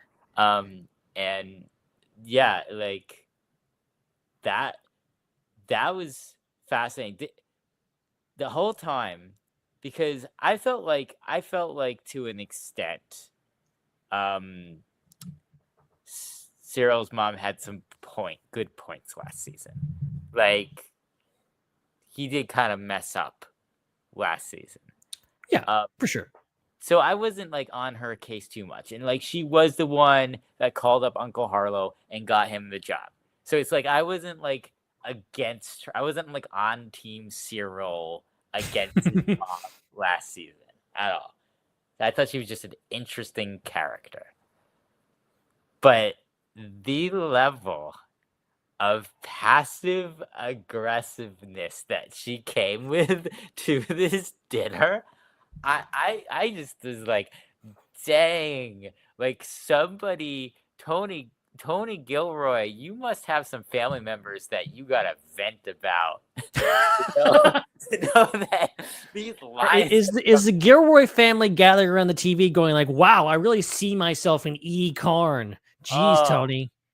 Wow, the backhanded compliments that she was just dishing out. I'm like, oh my god! I mean, you got to be bad to elicit a reaction out of expressionless Daedra. Like the fact that she had to like be like, wait a minute, I gotta put this woman in her place. Like, and take control of the situation. Like, dang, that was wild. Like, and I really like that because Star Wars usually does not play with your emotions with things that character based. Usually it's, oh my gosh, people are fighting, they're dying, they're sacrificing themselves, they're traitors on different sides of a war, like, leaving the Jedi Order. Like, there's all these big things that get emotional reactions and hold our attention and generate tension in Star Wars. It's fascinating that they were able to generate tension out of and get kind of an emotional, triumphant moment and a moment of just like, oh yeah, let's go. You deserve a karmic moment out of just a conversation at a dinner table about the most mundane aspects of the citizens' lives. Like, well done on that.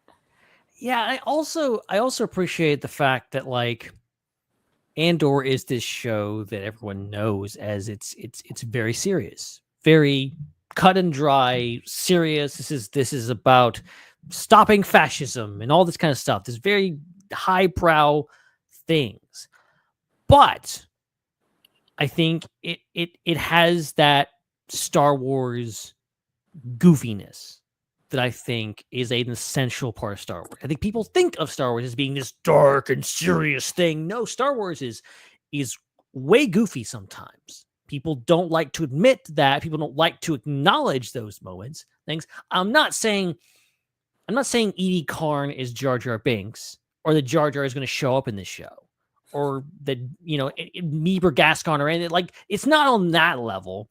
But I think Edie Karn is a very kind of a goofy character. I think by design, by default, Cyril is kind of a goof. He's kind of a goofy character. He's a weirdo. He's meant to be like that. And I think I like the dynamic of just like this thing going on, just this, we've got, plotting to assassinate one of their comrades on Chandrila and a mini civil war on Yavin 4. And oh yeah, by the way, meet the parents, meet your mother-in-law on back on Coruscant. And it's kind of goofy and like, Mom, you're dripping. Like, he's got the fondue pot. It's like, it's so stupid, but yet it is presented. And I love the fact that you have Edie Karn, who is this bombastic things that's just constantly berating Cyril, comes up against the very strong, prim, and proper, personality of Dedra Meero.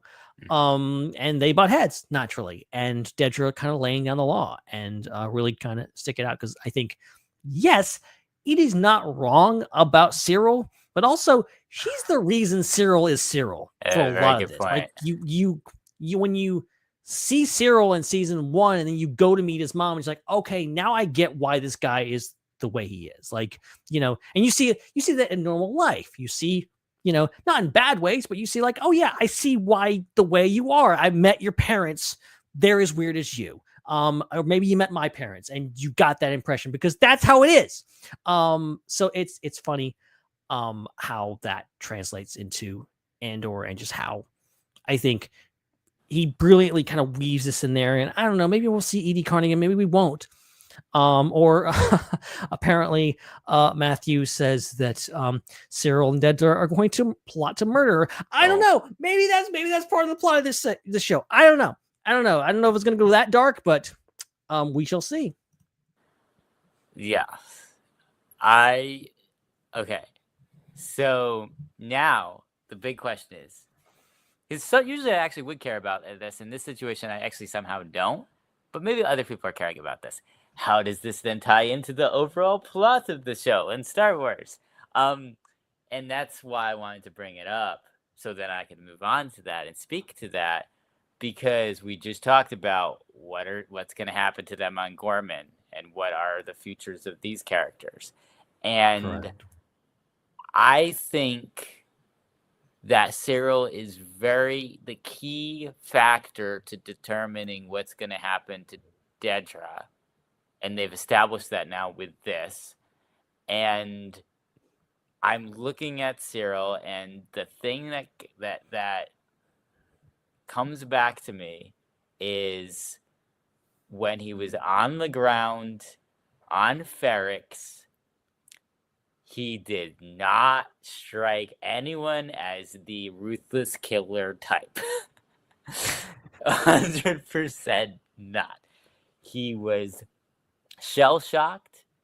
He reminds me a lot of Finn from The Force Awakens, and how he reacted to being put out in that scene with that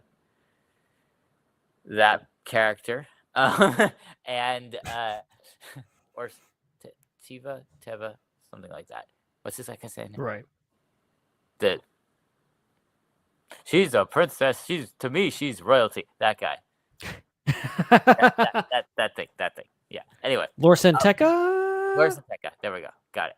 I forgot the guy's name. My fault. The character's name. Lor Santeca. The Lor Santeca scene with Fett. So I think that without Cyril, Dedra might continue to go along with the Empire and continue fighting the rebellion. I don't think that Cyril is going to be able to handle what happens on Gorman. I think that the inevitable Gorman massacre that we know about from other references is going to turn Cyril against the Empire, because I think that fairness and justice is his motivating factors as a character. And it's not about order. It's not law and order necessarily. It's not being in control. I think Dedra might be more about we need to be in control. And she's obviously very ambitious personally, and meaning that she's a control freak about her life and also the extension of the Empire. But I don't think Cyril wants to be in control. I think he just wants there to be justice. And I think what's going to happen on Gorman is going to clearly not be justice. And I think that if the characters live through that, I think that there's going to be tension where Cyril's going to try to convince Dedra to leave the Empire and potentially join the rebellion. And I may be wrong here, but I feel like looking back on his character, he's still not a part of the Empire. Yeah. He's working in the Bureau of Standards. Yeah. And he's someone who I think sees the Empire as an ally, as something he can use to his benefit. But he didn't outright try to join the Empire. I don't think he's necessarily devoted to the Galactic Empire. Yeah. I think he's someone who just kind of sees it. Whereas Dedra is in it deep. She's all about her own career, rising through the ranks, and getting crap done. Whereas I think Cyril, I think it's less likely that Dedra turns against the Empire. I think it's more likely that Cyril does, because of the fact that he doesn't have this absolute things. In fact, he has, the Empire, stole his job back on Morlana. You could make the case that he has some issues with the Empire. And I think the Empire stopped him in certain ways of just like his whole thing about justice, like you're saying. So I think, and you see some reaction shots in the trailer of him running up to the camera and you know, seeing something happening, and maybe he witnesses that. Maybe that's the catalyst for him going like, oh crap, oh poodoo, oh maybe he says something else because they say bad words in the show. And maybe that is the turning point for him, which I think would be great, because I think one of my disappointments with season 1 was Cyril being kind of like reacting to a lot of things and not doing a whole lot, and cutting back to him eating cereal multiple times in multiple episodes, and it was kind of dragging. I really want all of this to be for something and to mean something, and for Cyril to have a really strong finish in the next few episodes. He's got to be not that he has to turn callous, not that he has to be the next general in the rebellion, but someone who freaking makes a different choice and just doesn't continue down this destructive path and probably get himself killed for nothing. Well, you know, the other option too is if it's not Cyril trying to convince Dedra to leave the Empire, Cyril could end up collateral damage. He could end up getting killed by the Empire, and that might cause Dedra to see the light. Exactly. And this isn't my theory. This is what people said, of like the whole idea of what if he's one of the casualties on Gorman, and how does that affect Dedra? Yeah. She seems to weirdly, and that's another thing I do like about these episodes, is the fact that time has passed. These characters have developed, and something's happened between them, and Dedra went from hating him and feeling like she was being stalked to someone who seems to kind of care about him in a weird way. We don't know really the status of their relationship, but it's clear that they're living together. So I think that's a pretty good indication that how far they've come as two people within a year. So you can imagine one of them dying would be a big deal. Yeah, definitely. So yeah, that is so fascinating. I'm so interested to see what they do with that storyline, and that's really the thing. Honestly, that is one of the most interesting things about this show, because like we know what happens to Cassian, we know what happens to a lot of the other rebels. We don't know what's up with Cyril and Dedra. We don't know their fates, and that they could be anything at this point. So that's one of the more suspenseful aspects of this show, in addition to just seeing how we get to Rogue One with everything else. So yeah, that's really interesting. Very interesting. Man, that was a lot to cover. That was 3 episodes. I feel like we've only scratched the surface on this, which is just wild. Like 4 distinct storylines going on, a couple of them weaving together. I think a very great start to the season. Is there anything else random we wanted to talk about before moving on to some final conclusions on these episodes? Well, I mean, I did bring a couple of connections. I actually did. I was actually prepared. I don't have the video. I'll just sing. Ben's Connection Corner. I'll just do the song. Here, I found it. Here we go. It's time for Ben's Connection Corner. Connections in the corner with Ben. It's Ben's Connection Corner. Do. How's it going, everybody? Ben's Connection Corner is filmed in front of a live studio audience.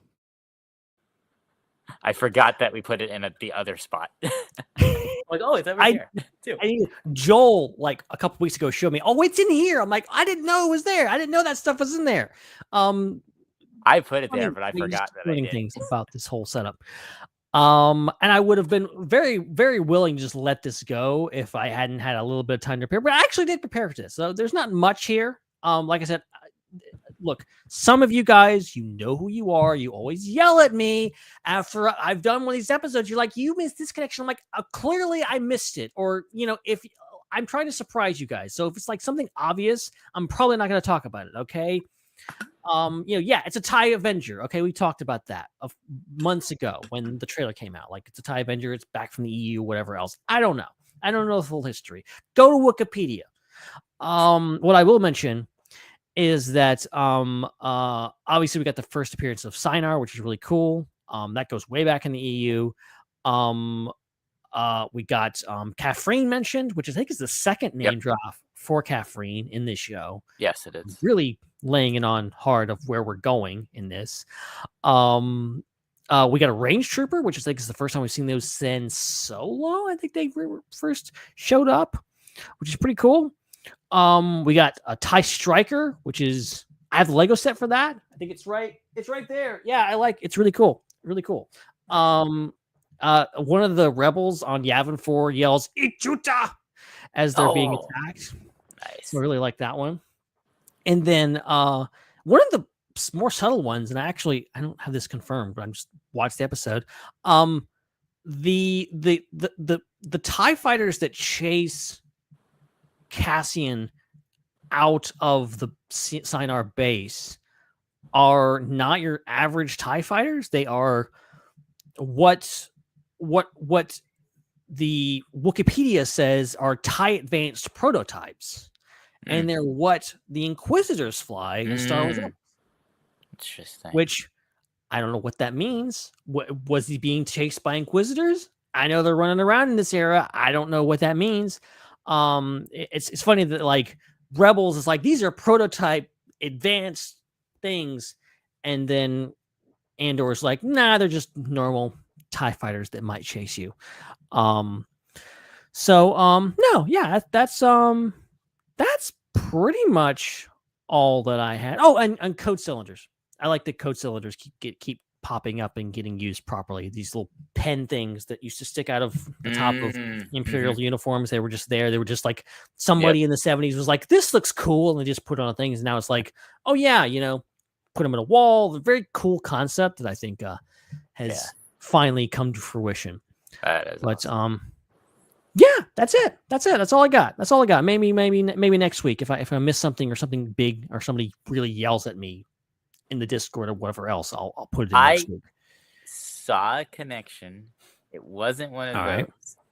I forgot about it. When I watched episodes again, I'm gonna have to remember. I have to write down what I had to say. And I forgot. But when I was in the middle of it, there was just so much going on. It was too much to remember. But at a moment, I'm like, "Oh, Ben's probably gonna mention this one thing," but then you didn't. So there's something else. And I probably noticed. Oh, okay. Sorry. I didn't mention this one because it's been out things, but the dude, his name, because I posted about it on social media today, his name is Erskine Samaj. He is the Imperial Senatorial Attaché to Mon Mothma. In this show, he's played by Piero Neil May, actor. He previously showed up in Star Wars Rebels, actually several times. Yeah. He's the dude in the blue uniform that accompanies Mon Mothma when they're doing the whole thing, getting her out of Coruscant. So I was hoping he'd show up. He's pretty cool that he is in the show. They're seating him this soon. The cool thing is that they cast an actor that actually looks like him, that could be him easily. The really funny thing is that the one in the Erskine in Andor has a British accent, and the one in Rebels definitely does not. He has a very American accent. He's played by Josh Brenner, who everyone knows is playing Niku from Star Wars Resistance. So he's not British at all. So obviously they missed that part or something. I'm fan theorying right now. What we have to work to make this work, okay? Put our heads together. We have to make this work somehow. My theory is that his British accent is fake, and his American accent is real, and he's doing the Leia thing from A New Hope, where she puts on a British accent around Imperials to kind of fit in better. Yeah. So that's my headcanon. If you have a better one, please let me know. That makes a lot of sense. I had forgotten what his voice had sounded like. That's fascinating. That's really fascinating. Dang. All right, so that's it for another classic edition of Ben's Connection Corner. Connections in the corner with Ben. It's Ben's Connection Corner. Do. How's it going, everybody? Ben's Connection Corner is filmed in front of a live studio audience. Radical. All right. It's time for the final thoughts and the scores out of the 10 or whatever scale you're gonna use that needs to be converted later. I'm not doing a French accent. I'm sorry, I'm not doing it. I don't know what was happening there, but it happened. So that was a right off accent. Okay, so would you like to go first? Yeah, okay. I'll go first. I'll everybody else get out of my way. I must say something. I like these episodes. I really did. I think this was a strong start to the season, despite my criticisms. And yes, I had a few. Even though I know Andor is a perfect show, and I'm not supposed to criticize it at all. If you ask people on certain parts of the internet, I had some criticisms, and it's fine. Okay, this is an open discussion. I really did enjoy these. I think I'm really, really looking forward to watching them again all in one sitting, preferably like just sitting down and watching them, because it's hard for me to like have 2.5 hours just to sit down and do nothing but watch Star Wars. Even though most days that's probably what I'd rather be doing. But this was, a great start to the season.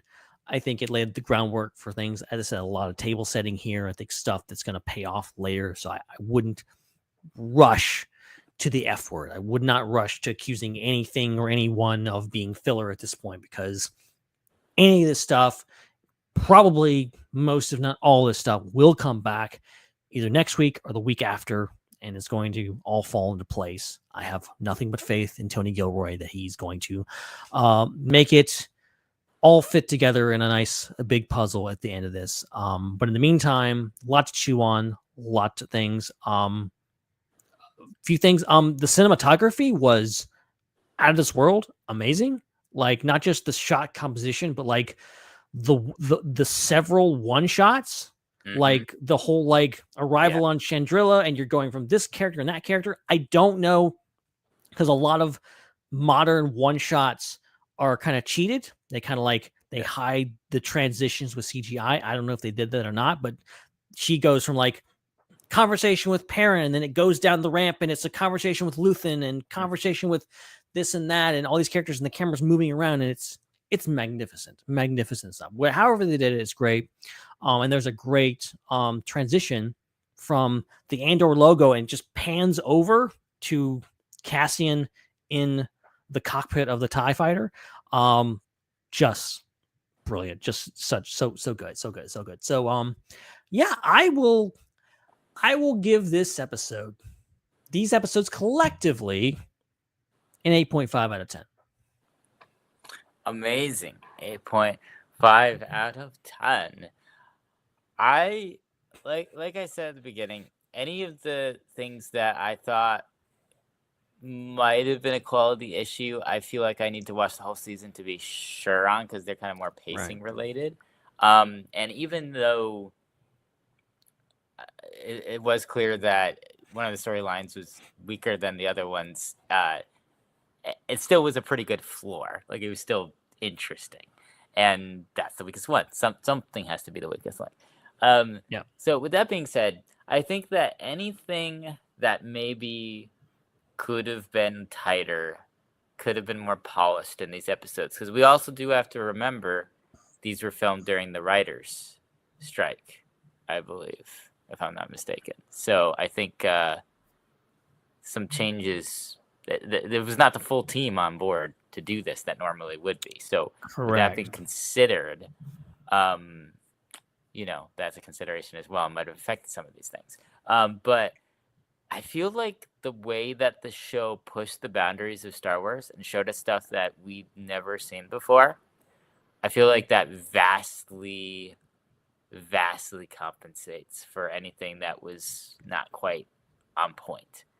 And I'm just so enthused with the fact that Tony Gilroy was willing to take Andor to places Star Wars had never been before. And I'm really glad for that. I feel like we've been on a good streak with that. I feel like the last 3 Star Wars seasons, the Acolyte and Skeleton Crew included, were all unique takes on Star Wars that weren't really quite done before. And I love that. I hope we continue to get that. I hope we get that with some of the movies that are coming out too. It's bittersweet to watch season 2 knowing it's the last season, even though I've come to terms with the fact that it's, 1 last season instead of 4 last seasons and 4 years in a season. I don't think it's affecting the pacing of the show so far, because there are still those slower moments. There are still some people saying, "Oh, this was too slow for me," and that's good, because that's why season 1 was so great. It took its time to breathe, like you talked about, with the getting people's reactions to events and things like that, and having time to really get into the characters. So, with all of that being said, it's bittersweet because I hope this isn't the last Star Wars thing that Tony Gilroy does. Because agree. I feel like he's really important in the Disney era of Star Wars. Dave Filoni is obviously very important. There are a lot of people that are very important, but I would put Tony Gilroy up there on the Mount Rushmore of Star Wars creative people. Between Rogue One and the season and a quarter of Andor that we've gotten, this is top tier stuff, in my opinion. And I hope that this isn't the last of it, because I want to see more Star Wars seasons and more Star Wars shows that have this style, this kind of more complex style. I don't think all of Star Wars needs to be like that. I won't ever be critical of Star Wars for not being like that. Everything can't be Andor and everything shouldn't be Andor, but I don't want this to be the last thing that's Andor. Like, I love this. I think it's amazing, and I want to see more of it, and I think it will keep the franchise as expansive as it possibly can be if we keep getting more of it. So, because of that grand view of things, this is a 10 out of 10 for me. This is, you did it. Like, you're continuing to make an amazing show that is pushing the boundaries, that is leaving us wanting more and more. And there's just so many aspects to it that are just at the top of their game and on point. This is as close to perfection as it gets, in my view, when writing things. So 10 out of 10. 10 out of 10. Yeah, I think, jumping off of your point really quick, because we have a couple more things to discuss before we close out tonight. We have at least one more thing that I really want to talk about, okay? Just besides all of this, I have one thing we really want to talk about. But, like, regardless if this is the last thing Tony Gilroy ever does, which, I mean, if he wants to be done at this point, I say let him. He's more than earned it. I would love to see more from him. But I think at the end of the day, regardless if there's more Andor, regardless if there's more Tony Gilroy, I think Andor has forever changed the landscape of Star Wars and changed what Star Wars is. I think that's the mark of a good Star Wars story, is being able to come in and realize, no, this is redefining Star Wars. The Clone Wars redefined Star Wars. The sequel trilogy redefined Star Wars. Each time, I think the best Star Wars stories come in and they show us a different aspect of this universe that we haven't seen before and push it towards that. And Tony Gilroy has said as much. He says, like, I don't want it to be all dark and gritty. I now want them to do a multi-camera, comedy or a sitcom in Star Wars. Like, that's the stuff that he wants to happen. And I like that idea. I like the idea of, like, Andor has pushed the limits, so other shows and other creators can come in and see what else and continue pushing the boundaries. The Acolyte, say what you want to about The Acolyte. It pushed boundaries. It pushed Star Wars to a place it never been before. And I will, no matter what I feel about a Star Wars story, I'll always appreciate it for that. So I think Andor, on top of being brilliantly written, shot, acted, everything, is a show that is pushing Star Wars to a place we've never seen it go before in a variety of ways.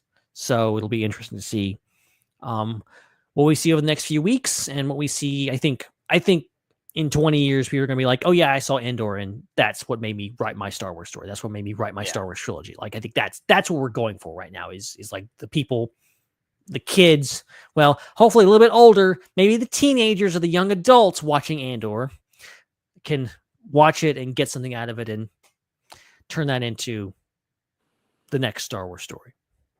Yeah. Yeah, 100%. I totally agree. This is a new foundation, which is really, really exciting. It's a new floor to the Star Wars skyscraper. Really, really, really awesome. Okay. Yes.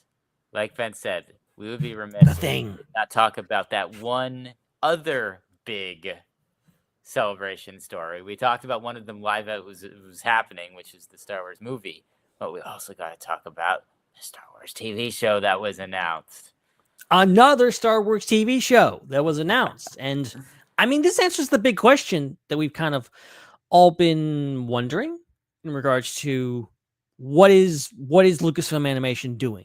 We know they're doing a new Tales series at least once a year. So that's exciting.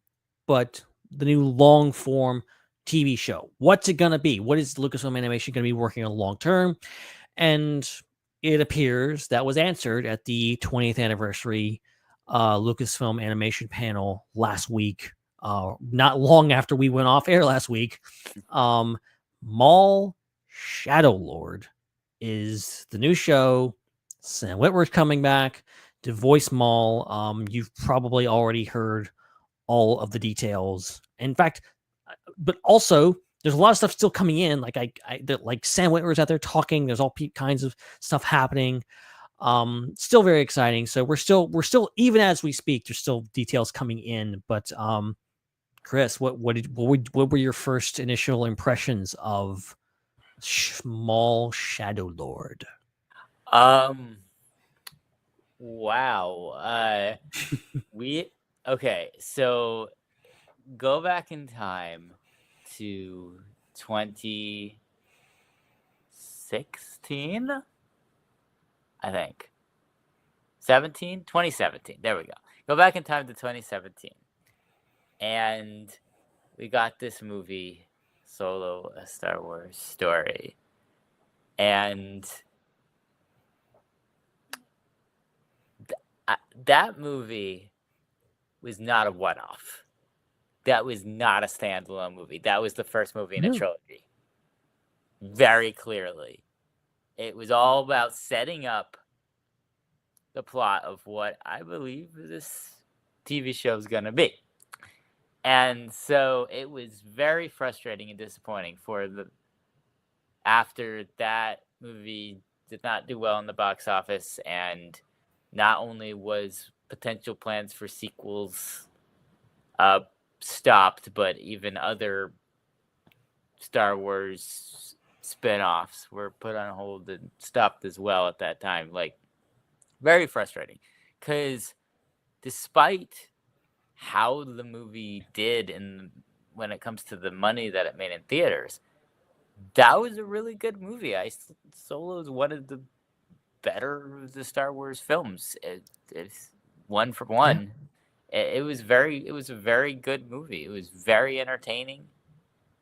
Acting was great. Casting was great. And the way they set up such an interesting story with Darth Maul and Kira and Crimson Dawn was just really fascinating. And so I feel like this idea of, well, let's just make this into a TV show has been around for a bit, and of course we've had the Lando show being floated before as a potential thing. So this is definitely the move after Bad Batch, needing a flagship animation show for the franchise. That was just such a great concept for a story. I think if you're going to make a show out of something, that's one of the things at the top of the list. So yeah, I'm very excited for this. And my only really big question is, are we going to see Kira? That's my big question. That's the only thing I'm interested in at this point. Because, I mean, Maul, we kind of know what they expect with that. We've seen a lot of Underworld Overlord Maul and various other Star Wars things. But I'm curious, what are the things they're hiding? What are the parts of the show that they're not telling us about? Like, are we going to see Kira, or are there going to be other tie-ins to things that we don't know about yet? What's going to go on with the show other than just Maul? I'm very interested. Yeah, that was one of, I think, my first initial reaction to this, apart from like, okay, that's a really cool idea. That's like a fan pitch. That's like you're deep in like a thread on Reddit, and like you see someone like, oh, here's a great idea for a Star Wars show. What if they did a Darth Maul show about him forming Crimson Dawn? Wouldn't that be cool? And you're like, yes, that's a great idea. They will never make that ever. But like in this case, it's actually real. But like my initial impression was like, okay, how is this a show? What are they going to do with this? And, you know, what is the time frame? And obviously this is post Clone Wars, pre A New Hope, pre Rebels, more accurately. But I got to thinking, like, that's a big gap, big gap, you know, 13, 14 taking from him leaving in the shuttle, escaping Ahsoka at the end of Clone Wars, to him showing up in Solo. Huge gap of time. We're talking 10 years. Yeah. So they could do a heck of a lot in this show. Another legitimately curious thing I am is like, what is this show going to be, and how dark are they going to take it? Because I think we're talking about subject matter and, you know, stuff like this, and how dark and how adult Star Wars can be. And obviously this is an animated show, but we all know Star Wars animated shows can be pretty mature sometimes. I think having your main character, again, a protagonist who's not necessarily a bad guy, not necessarily a good guy, but a pretty bad guy. Maul is not going to be running around and helping people and doing good things. And he's not going to really have a character arc. I don't think we're going to, at the end of this, going like, I think we might understand where Maul's coming from and have sympathy for him, but he's not going to come out to the end being like, oh, it's all sunshine and rainbows, and I saw the light, and now I'm a good guy now. No, we know he has an appointment with Obi-Wan Kenobi on Tatooine, where he goes and does the thing. You know, he's still going to be the guy that tries to manipulate Ezra Bridger to becoming his apprentice and doing all bad stuff that he does to the Ghost Crew. And he's also going to be the guy who goes and tries to kill Luke Skywalker. You know, that's the end of the day for Maul. I'm curious how they play that out. I don't want to get into any spoilers. I'll be fully honest with you. I did see the trailer. Okay. It's out there. I'm sorry. It's out there. Okay. The trailers are out there. And, I'll just say there's another character involved in this that a lot of people have said a lot of things about. And, I'm wondering if the show may more involve her and her journey, and perhaps a character arc for her and how she deals with Maul and maybe realizes things. And then, you know, yes, also Kira could come along at some point if they get that far. I don't know. Is this going to be a 2-season show, a 5-season show, a 10-season show? I don't know. I would guess it'd be 3 or 4 seasons, maybe something similar to Rebels, but we'll see. Yeah, I mean, yeah, between Rebels and between Rebels, yeah, it definitely that seems to be kind of where they're at now with how many seasons to have in a show. So, yeah, I can imagine that happening, and I can imagine it kind of rolling into Solo in a similar way to how Andor rolls into Rogue One. Imagine technically we've got, like, in a way, prequel series to both of the spin-off films, which is pretty rad. That is crazy to think about. I didn't even think about that. But you're right. And I think both Solo and Rogue One are worthy of that. I think Maul is worthy of it. I think even George Lucas seemed to realize what he had done and how the character that he created and how wrong he was for killing him off so soon. Which is why he, was so adamant about, like, cut him in half to make sure he's dead. And then, like, oh no, actually he's alive. That's still funny to this day. And just the fact that Filoni is continuing that and giving him his own series, I think Maul's been a fan favorite. He's been a fan favorite since 1999. Even when people thought Phantom Menace was bad back in the day, they still like Darth Maul. So I think ultimately it makes sense after all this time to, because it was one of those open threads after Clone Wars. It was one of those big disappointments of, like, we're not going to get Maul's story finished up. We're not going to get that thing. And they did kind of finish it up in Rebels and season 7 of Clone Wars, but I think this might actually give us something more satisfying and more substantial. Yeah, definitely. I'm just, it's so, I mean, with the Tales series, I don't think we were ever in danger of that type of animated Star Wars going away, but it was a little nerve-wracking after the Bad Batch ended to not know, like, okay, what's going to happen next. So it is really great that we're going to continue that through line that started with the Clone Wars movie, and that we're still, gosh, you know what we might not really be ready for? We're starting to talk about the 50th anniversary of Star Wars coming up. Oh, God. What about the fact that the Clone Wars movie is the year after is going to be hitting its 20-year anniversary? Look, I'm still trying to process Revenge of the Sith's 20th anniversary. Yeah. I can't even fathom. And then right behind that, we're looking at, the 10th anniversary of The Force Awakens this year, also this December. Yeah. And then, it won't be too long. We'll having the 10th anniversary of all the Disney original Disney movies. Is that what we're calling them? The original Disney batch of movies. Yeah. As we go into this new era where we're going to have a movie every year after a 7-year gap. Crazy. Yeah. So, but yeah, almost 20 years later, that storyline is still continuing. I mean, that's like Simpsons territory. Like, that's legendary. That's legendary that we're still getting these stories about these characters. At this point, Clone Wars is going to be one of those shows that's listed as, like, how many spin-offs did it create?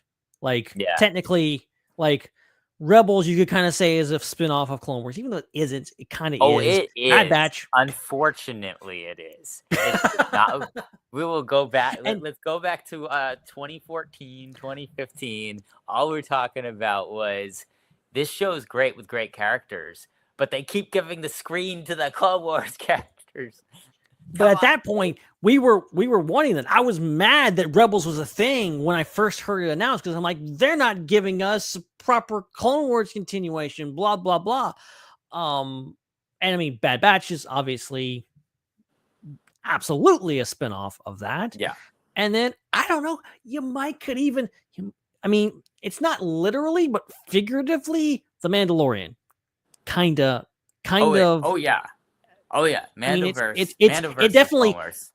Mandoverse doesn't happen without Clone Wars, because obviously they put Favreau and Filoni together. But then also the seeds of the Mandalorians and everything like that, and all that lore is set up in Clone Wars. So kind of have to count it too. Bo Bo-Katan and Ahsoka are two of the most important characters in the Mandoverse, and they're Clone Wars origin characters. So clearly, yeah. And then Ahsoka is a spin-off of Rebels. So, there you go. How many is that? Like 10 we up to now? And I'm pretty sure Resistance, there was that one episode of Star Wars Resistance has battle droids in it, so that counts too. Imagine it's like 2005.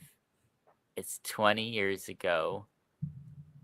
We just got the 20 years of anniversary of Lucasfilm Animation celebration this month. And George Lucas, just this one thing pops in his head. What if Anakin did have a Padawan? Oops. I didn't put that in my movie. Maybe that would have been interesting. That one little idea created everything. It's wild. It's wild how that happens. It's cool. It's like tree branches. It all grows off of one branch that makes other branches, and now it's this whole thing. It's the watershed of the tributaries of Star Wars. And that Matt and that one Alec Guinness was doing some heavy lifting with that line. You fought in actually it was Mark Hamill. You fought in the Clone Wars. Mark Hamill. We owe all of it to Mark Hamill. All of it. Oh my gosh, that is so true. That is so true. It's amazing. It's amazing. All right. I because my computer's malfunctioning, I don't even know how long we've been going. Okay, we've been going for a while. We going for quite a while actually, to the point where I'm thinking we probably, oh crap, it's that time. I did not realize how discombobulating it would be to have your computer's clock off until I did this podcast, because literally we were in the middle of talking about Andor and the point where we hadn't talked about Cassian yet, and I'm like, I don't know how long we've been talking about this. I looked at I got an incorrect number from my clock. I think it's been a half hour, and actually at that point it had been an hour by the time we started talking about Cassian. Actually, because then I looked at my phone and I'm like, wait a minute. We were talking about Andor first. So anyway, that being said, I think we should probably start wrapping it up. We'll save the hashtag SWU questions for later. We've got questions that we'll answer later. We've also got 2 more days of celebration announcements that we couldn't possibly cover. Yeah. And there's a bunch of stuff that happened. And also we have 2 people that actually I haven't talked to at all. I don't know what they experienced. I want to know. We got to do the full debrief next couple weeks. It's gonna be fun. Indeed. So we'll be back with another episode next week. But until then, make sure you follow us on social media at the SWU. Ben, this was an absolute pleasure. We are so back. It's hard to put into words like how blessed and how lucky we are as Star Wars fans. Like, come on. Like, I would be over the moon if I was just looking forward to watching Revenge of the Sith for the first time in 20 years on a big screen this weekend. Like, if that was the only thing I worked for, I would be over the moon. But the fact that we've got 3 more Andor episodes coming next Tuesday, and then we have all these wonderful announcements from Celebration that's shaping up to giving us next couple years just a mountain of Star Wars content, and there's no end in sight, and it's a wonderful, great time to be a Star Wars fan. But I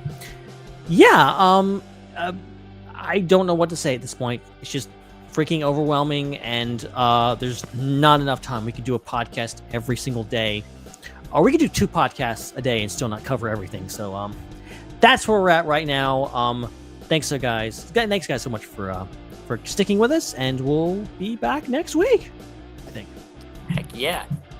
You can follow Ben on social media at Ben Hart with no E. You can follow me at Seek3PO. As you're leaving your punch that subscribe button. Thank you to our subscribers and channel members for keeping everything running.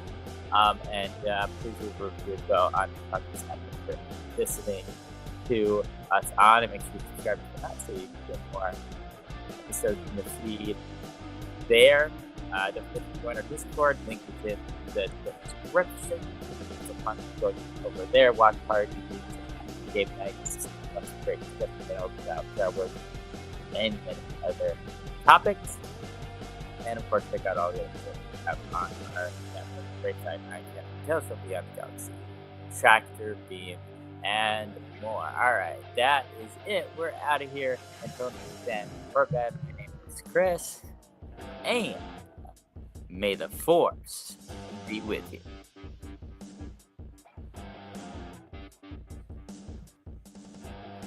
It's a wrap.